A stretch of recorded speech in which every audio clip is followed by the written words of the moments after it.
I'm Bradley Van Anderson, and this is my moose sculpture. That's the biggest part of it, really, is trying to figure out what to use.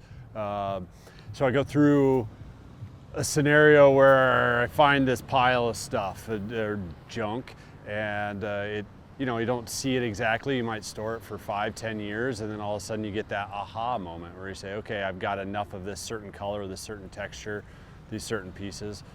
With this particular guy, tools, a lot of different auto tools and things like that. So you say, okay, I've got enough tools that are kind of have these red flares to them, and away we go. I used to, back in the day, I used to find a certain piece and said, oh, this has to be this.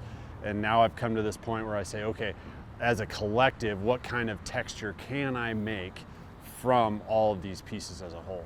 I think a big part of it is looking outside the box and saying there are different ways of being able to make sculptures out of almost anything in this world.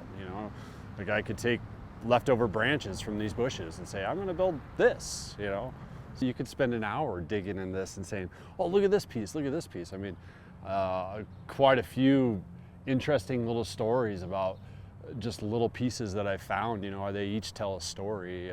I could point to certain pieces and say, I've had this thing for 15 years and I never knew what to do with it until this piece. So come down and enjoy it. It's a beautiful place.